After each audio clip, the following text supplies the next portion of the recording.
अस्सलाम वालेकुम। अच्छा भाई, टॉपिक का नाम है स्वेलो करना, मतलब निगलना। आपने पीछे लास्ट टाइम टॉपिक पढ़ा था ओरल कैविटी, जिसमें डिटेल में बताया था कि खुराक की सिलेक्शन कैसे होती है, उसकी मैस्टिकेशन कैसे होती है और उसकी पार्शियल डाइजेशन कैसे होती है। आज का जो टॉपिक है ओरल कैविटी के बाद वो है स्वेलो करना, कैसे निकला जाए। बहुत आसान और सिंपल सा टॉपिक है। देखिए बेटा, आफ्टर मैस्टिकेशन आपने जब उस खुराक को मुंह के अंदर रख के चबाया, तोड़ने के बाद थूक ने अपना काम किया, आपके दांतों ने अपना काम किया। अब जो बच गया है soft and partially digestive slimy food, वो जो मैस है उसको आपकी ज़बान रोल्ड करेगी। आप उसको रोल करेंगे into small Oval lump shape, एक राउंड से स्ट्रक्चर में आप उसको कन्वर्ट करेंगे, जिसको कहते हैं दे आर कॉल्ड बोलस है। अब मेरे बच्चे, मैस्टिकेशन के बाद, चबाने के बाद, सलाइवे के काम करने के बाद, ये आपने रोल सा एक छोटा सा एक गोला बना लिया। उस गोले का नाम क्या बेटा? बोलस है। अब आपने क्या करना है, उस गोले को पीछे धकेलना है। अब क्या करेंगे, पुश करेंगे बैक ऑफ द माउथ। कैसे? By the action of tongue और by action of pharynx muscles. तो फेरेंक्स मसल की मदद से और मेरे बच्चे ज़बान की मदद से आपने उसको पीछे की तरफ धकेल देना, जिसका नाम क्या बेटा? बोलस है।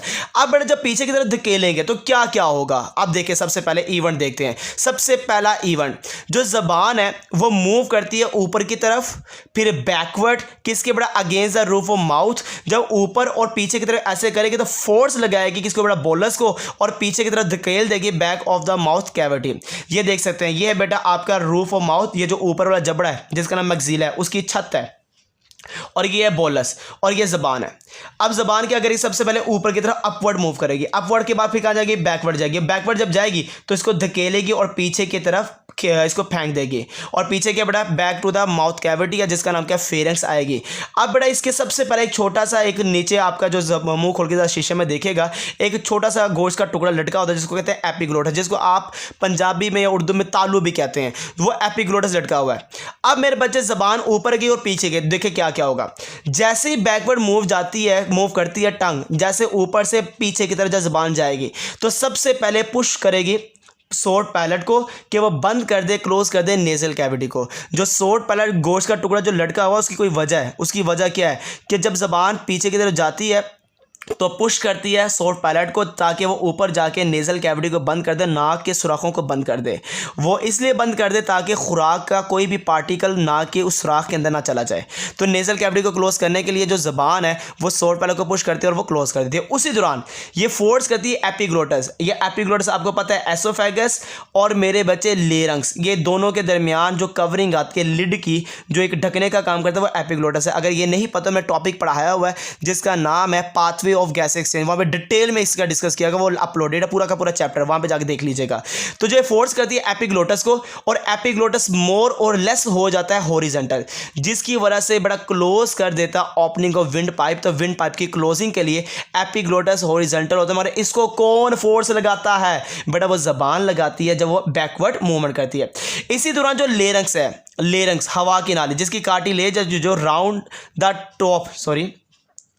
Top of wind pipe move upward, जो लेरस की कार्टिलेज है वो भी ज़रा सी ऊपर हो जाएगी जब जबान मूव करती है बैक ऑफ द टंग। तो कार्टिलेज जो कि लेरस की है वो ऊपर चले गई, सोट पैलेट ने क्लोज कर दिया, विंड पाइप को एपिग्लोटस ने क्लोज कर दिया।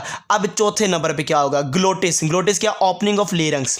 ग्लोटिस भी क्या हो जाएगा? सुकड़ जाएगा, क्लोज हो जाएगा, और ये भी पार्शियल क्लोज होगा। कॉन्ट्रैक्शन ऑफ रिंग मसल, जो ग्लोटिस के पास रिंग मसल्स हैं, उसकी कॉन्ट्रैक्शन की वजह से जो ग्लोटिस है, ओपनिंग ऑफ लेरंग्स, वो भी क्या हो जाएगा बेटा? पार्शियली क्लोज हो जाएगा। अच्छा, ग्लोटिस, एपिग्लोटस, विंड पाइप, ये सारी जो टर्म्स एक्सप्लेन्ड है कहाँ पे बेटा? पाथवे ऑफ गैस एक्सचेंज के अंदर, वहाँ पे जाके देख लीजिएगा। ग्लोटिस किसको कहते हैं बेटा? ओपनिंग ऑफ लेरंग्स, वो भी क्या हो जाएगी? बंद हो जाएगी। क्यों बंद होगी? रिंग मसल के कॉन्ट्रैक्शन की वजह से।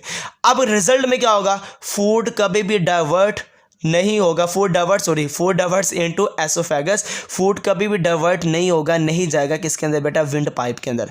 तो विंड पाइप के अंदर नहीं जाता, डाइवर्ट होगा किसके अंदर? एसोफेगस के अंदर। मगर उससे पहले क्या क्या होना चाहिए? ये सारा कुछ जो मैंने बताया इवेंट्स ये होंगे तो ये खुराक जो से ये एसोफेगस में जाएगी, नहीं तो कोई ना कोई मुसीबत आना शुरू हो जाएगी। आपको पता है वॉलंटरी एक्शन कब होता है? वॉलंटरी एक्शन उस वक्त होता है जब बोलस आपके ओरल कैविटी में, मतलब कि आप बोलस को निकाल भी सकते हैं, उसको चबा भी सकते हैं, उसको निगल भी सकते हैं, जब तक वो आपके मुंह के अंदर है, वो वॉलंटरी है, आपके इरादे के मुताबिक है। जैसे आपने उसके पीछे धकेल दिया, गले के अंदर चला गया, जो मेरे बच्चे वो इनवॉलंटरी हो गया, bolus back to the mouth. उदो तुसी कहो हाँ जरा मैं कड्डा मारते, बड़ा जिन्ना मर्जी जोर लाना, जितों मर्जी जोर ला देना, मतलब एक जगह से ज़्यादा जोर लगता है तो वहाँ से मर्जी जोर लगा देना, कभी वो बाहर नहीं निकलेगा, क्योंकि वो आपके इरादे के मुताबिक नहीं है अगर आपने उसको पीछे धकेल दिया। तो इसका मतलब वॉलंटरी है जब बोलस ओरल कैविटी में जैसे आपने पुश कर दिया बैक टू द माउथ, तो समझ लो वो इनवॉलंटरी एक्शन होगा। तो इसके बाद हमारा टॉपिक होगा पेरिस्टालसिस, और ये सारे के सारे जो टॉपिक है न्यूट्रिशन के अपलोडेड हो रहे हैं, आधा चैप्टर हो चुका है और कुछ टॉपिक इसके रह चुके हैं। ओके बेटा, अल्लाह हाफिज़।